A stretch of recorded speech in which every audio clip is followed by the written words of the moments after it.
The man hoping to get his hands on power on Friday.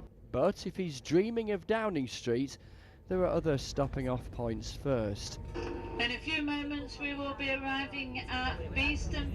After our day following Rishi Sunak yesterday, today we're with Keir Starmer. Sir Keir gets off in Nottingham. He claims he's taken his party on a long walk back to credibility and competitiveness. And the polls suggest he's on the brink of victory. In nearby Hucknall, at yet another football ground, a collection of Labour activists and his big pitch. We've been campaigning for a long time now.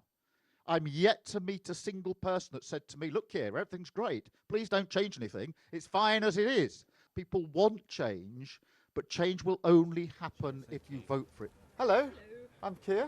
Nice to meet you. Welcome to my tea and coffee shop. It turns out the Liberal Democrats don't have a monopoly on splashes of campaigning absurdity. Strong tea. So we'll, yeah, two-bag Starmer as I've known to be called. And from what he says he's been called to what he might be called soon. Are you ready to be Prime Minister? We've worked for 4.5 years to change the Labour Party, but we have obviously done the preparation to make sure that on day one we reset politics to a politics of service. I wanted to find out for you who might be running the country alongside him if Labour wins, but he reckons saying that now could sound complacent. I'm not accusing you of complacency. I would suggest to you that people deserve to know who your top team might be if you are to win. Well, I'm not going to run through a list of names, however hard you try. But I'm still after some specific answers. Would you let prisoners out early because the jails are full? This is going to be a problem we'll inherit if we are privileged to come in to serve. And I'm not going to sit here and pretend to you that I can build a prison on the first day of a Labour government. So that means letting people out early?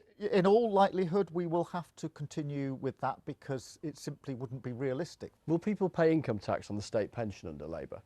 The position for pensioners in relation to tax will be exactly as it is now. But that could mean yes, couldn't it, in the future? That is the position set out at the last budget under this government, and that'll remain the position. So, ladies and gentlemen, the Prime Minister.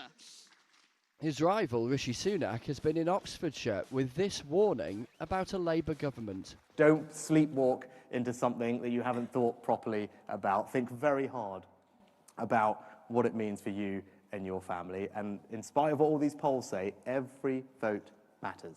I asked the same question of the Prime Minister along these lines yesterday. Do you must share a sort of sense of solidarity with Gareth Southgate, that doing a job where 1,000,001 other people think they could do a better job than you? Yeah, everybody in the stands and watching the television has got a better idea how Gareth Southgate should do his job, and there are some similarities. I've got no end of advice. I've had it for 4.5 years, and no doubt I'll be getting a lot more.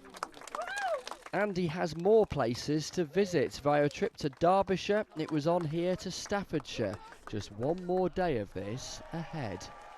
Chris Mason, BBC News, on the campaign trail with the Labour leader.